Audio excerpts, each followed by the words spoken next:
Welcome to another video in PBN Mastery, and what I want to talk about in this video is where to find domains for your PBN. So it's really important that you build your PBN sites off of domains that aren't just brand new, aren't weak and everything like that we covered in the previous video, how to go out there and just check a video is legit, how to get the right metrics, what metrics to look for, what makes a good domain. Ultimately, covered every little step of that, so you should be fully covered on that. So what I want to show you in this one is basically where to actually go out there and find the domains to add to your PBN.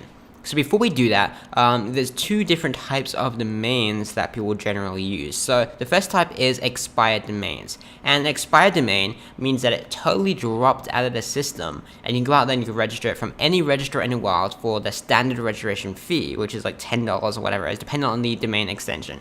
So an expired domain totally dropped out of the system.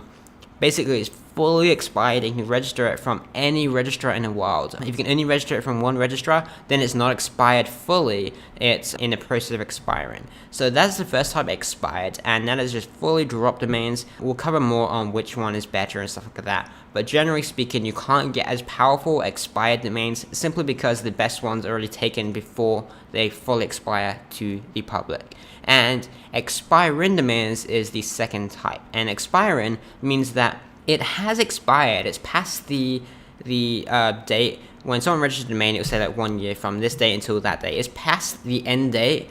But domain registrars keep domains for like 60 plus days in like a grace period where they can renew it if they want to. So an expiring domain is just before the registrar drops it, they like to auction off the domains that they have, and that's basically what an expiring domain is. It's not fully dropped, so when you buy it, it's going to have the history on it. So if you buy a domain that was run for 7 years before that, then you have a 7-year-old domain. Even when you take it over, it's still 7 years old, whereas an expired domain will be brand new. The age will reset on it as soon as you take it over. So that's just the difference between them. So let me explain how this works and how to get each type of these domains. So the first thing you can do is you can find a broker. It's really, really simple. I'll explain in more detail in just a moment, but this is the first thing and the first recommendation I recommend you do. Just go out there straight away and find a broker.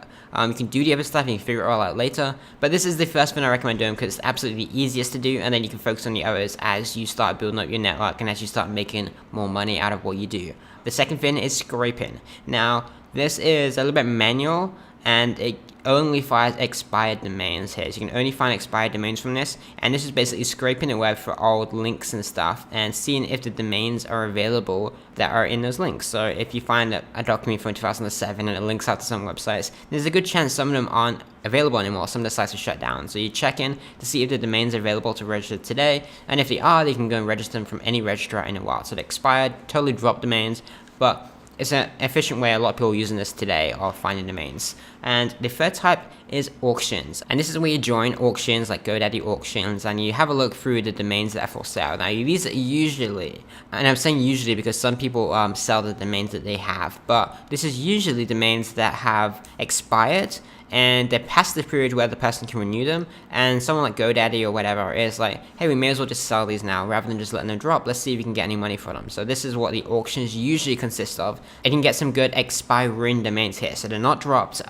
You keep the age on these ones, but they can get pretty expensive. In fact, when I first started out, I used to buy all my domains through this way, and it was $100 plus per domain, so it's really expensive back then. Still pretty expensive now to use the auctions, but you can usually get better domains because a lot of domains go through these sort of processes, and if they're dropped out, that means no one wanted to buy them in your auction, or no one did the next step, which is back ordering. And back ordering is basically where you go through a service and you say, hey, like as soon as this domain drops, like I want it. And then they're gonna go out there and try and buy the domain for you as soon as it drops. So as soon as it's available, they're gonna be instantly hitting it and trying to buy it, because it's kind of random when it becomes available. There's no exact day. It doesn't become available at an exact day. It becomes available at a certain sort of time after it's been pending delete from the system. So back ordering is a efficient way of buying good domains before all the scrapers and stuff get them. So you can generally get better domains from doing this than you can from something like scraping. Now I want to go back and explain a little bit more detail on how to do all of these things. So the first thing I'll mention is scraping. I skipped how brokers, because I want to come back to this after you understand the different types of domains, because brokers will sell different types of domains. Sometimes they sell scraped ones, sometimes they sell back ordered ones, and all this sort of stuff. So you want to understand the different types before you go out there and actually use a broker. So scraping, here's how it works. Basically, you go into a tool and you input a list of websites you want to scrape. Now you can do this manually. I just don't recommend it anymore. It's just a silly thing to do. So use a tool, I'll mention some in a moment, and basically you put a list of URLs or websites in this tool that you want to scrape.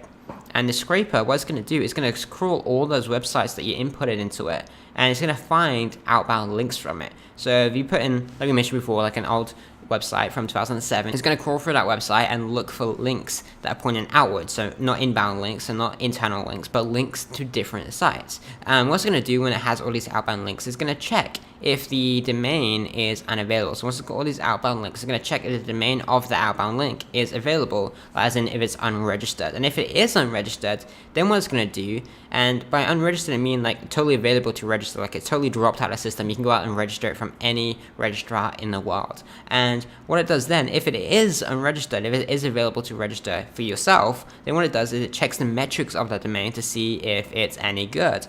Usually it's the metrics check-in is like it does the job and it gives you a quick overview, but it's not that good. So you need to look in detail yourself, but it'll give you an idea, like it'll give you some stats back and you say, hey, this one has a decent trust flow, or this one has a decent domain authority, whatever, depending on how it works, that specific software that you use. But that's basically how it works here, where you put in some old URLs, it scrapes them to find outbound links, it checks if those outbound links are the domains of those outbound links are available to register, and then it checks the metrics on them and just spits back a list of them. And you can go and check out the metrics and see if you want to register them, because every single one they give you back is fully available to register from any registrar in the world. So you can get domains for as little as $10, literally. So if you want to do that, here's some services, here's some tools you can go out there and use for it. There's Scraper, which you can go out there and buy for just one payment of $47. There's Domain Reanimator, which is $195 per month. There's Blue Chip Backlinks, which is $99.99 per month. And there's Domain Ronin, which is $97 per month. Now, I don't scrape. I used to, and I used to have a custom software for it. I don't scrape anymore whatsoever, so I cannot tell you which of these softwares is good or anything like that. But I've seen positive reviews for every single one of them, which is why I'm naming them here. But again, I haven't used these. I'm just mentioning them because I've seen positive reviews for them, and it's some solutions that you can go out there and have a start looking at, and you can make your own decisions from there. I'm definitely not recommending them or endorsing these softwares. So the next type of link you can get is auctions. Like I mentioned before, there's numerous auctions and stuff on the web. Here's 3 that you can get started with. So Namejet, GoDaddy auctions, and Namecheap auctions. So I mentioned GoDaddy before because it's the go-to option. There's thousands and thousands and thousands of domains available on GoDaddy auctions. You have to pay a small fee, like $20 or something maybe, to join the auctions initially, and that's about it.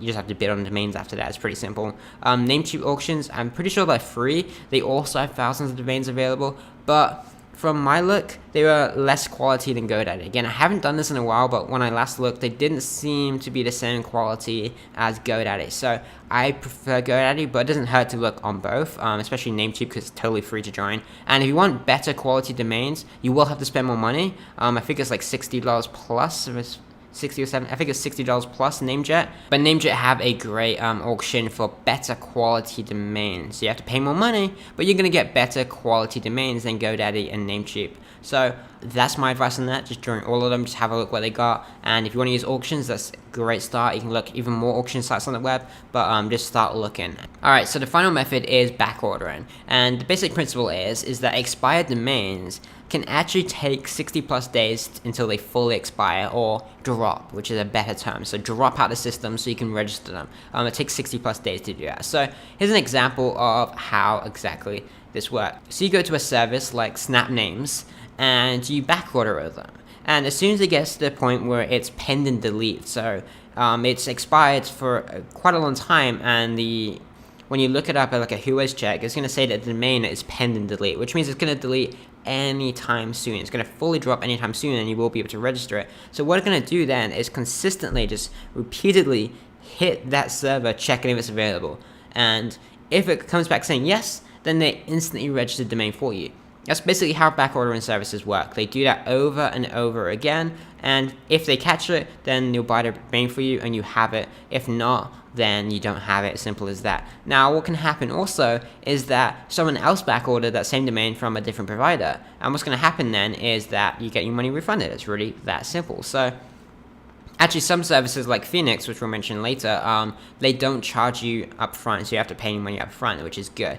But this is basically how it works. It's really, really simple. You don't need to understand the technical part of it, but basically you back order a domain, and then they check if it's available, and then they register it for you if it is. And if they can't catch it for whatever reason, they will give you your money back, or obviously won't be charged in the first place.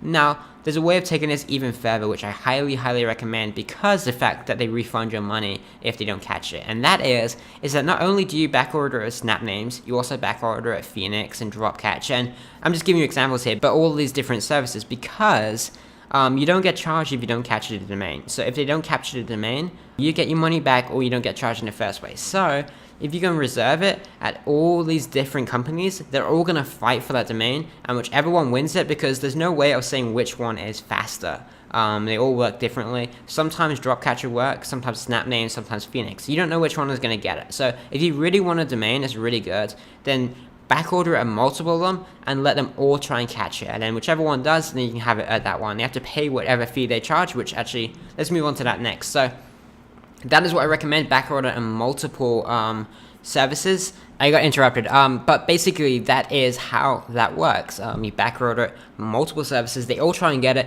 and then you pay the fee at whichever one. So let's move on so you can see the fees. So here's the fees, and here's a list of different services they can use for back ordering. So Snap Names, they charge $69. What that means is that if they capture the domain for you, you have to pay $69 for that domain. And another one is GoDaddy, and if they capture the domain for you, you have to pay $20.98. Namejet, $59. Dynadot, Name.com, Phoenix, Dropcatch. There's some examples for you. You can register with all of them if you really want to. It's entirely your decision, but also have a look at the costs here, because if you only want to pay a maximum of say $25 for the domain, then only back order it with GoDaddy, Dynadot, and Phoenix. But if you're willing to pay $60 plus for the domain, then like go register with all of them if you want to. It doesn't really matter. But look at that maximum and really back order of as many as you possibly can or feel willing to, because you want to ensure that you get the domain. You don't want someone else to get it by back ordering some other service. You want to back order every single one of them, and really that's the best approach if you really, really want a domain. You find like a really hot domain, then back order with every single one of these here that I've listed, because it increases your chances of actually getting that domain. Okay, so I want to explain a different thing that can possibly happen if you backorder domains, and that is if you backorder the domain at Snap Names, but then so does Alex and so does John, then you're going to have a problem here, and that Snap Names, if they win the domain, then they're going to register it, but you won't get it. So what's going to happen is that it's going to enter between a private auction between you, Alex, and John. So one of you gets the domain, and basically the way that works is you just bid between yourselves, and whoever bids the highest gets the domain. It's a private auction, so it's just between the people that backordered it, but this can happen. So if Alex and John are out there and they happen to put in a back order for this domain as well, or the same provider, and that provider wins it, then you will have to auction it between the 3 of you, or the 4 of you, or the 10 of you. It's going to depend on what domain you register in. The good thing is, guys, we're going after SEO domains, which is all about backlinks and stuff. Most domain brokers and stuff that do this sort of stuff, they don't really care that much about SEO domains, or at least they didn't. It's become more and more important now because people are making like $1 million businesses selling SEO domains, I mean, but it's not really as important as someone that's trying to get a domain like a simple word like shopping.com or something like that. Just as like a basic example, like those domains are much more in demand. There's gonna be a lot of people trying to backorder them when they drop, whereas like some random SEO domain isn't going to be such a big deal. So how do you find domains to backorder? So if you want to actually go into these services and use them, obviously you need to give them some domains that you want to backorder. Like you want to tell them like what exactly the domain is that you want to backorder and register as soon as it drops. Well, I've included some links below this video of sources that you can look through, and it basically just a huge list of domains that are expiring or expired or pending delete and stuff. Like not fully expired, but like pending delete or whatever, and they haven't fully dropped yet. So what you can do is it's like perfect timing to like backorder them. And basically what you're gonna have to do is like manually or like automatically, I guess, like figure out a way of metric checking them all. So checking all the metrics on them, seeing what they are, and then just putting in like a bunch of back orders and stuff, and getting all those domains back ordered.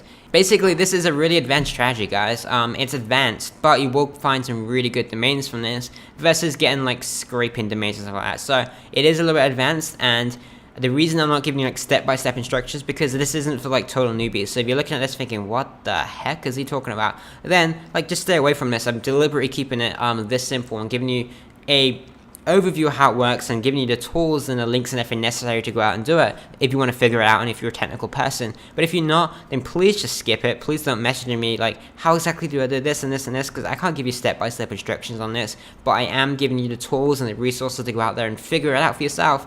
And then if you're that sort of person, you can go out there and do it. If not, another simple solution is just to find a broker, man. I mean, there's so many brokers out there selling all these types of domains, whether you want scrape domains, whether you want auction domains, or whether you want backorder domains. There's brokers out there selling every single type. It's your job to go out there and just go out there and find them. So, how do you do that? Well, I recommend the Line0 Marketplace group. We have over 1,445 members right now. It's actually increased since I took that screenshot. That's how fast it's growing. And it's just people in there selling stuff and buying stuff, but predominantly selling stuff. Actually, it's a lot more people want to sell the stuff than want to buy stuff. It seems, obviously it's not true, but people don't really post as much about buying stuff.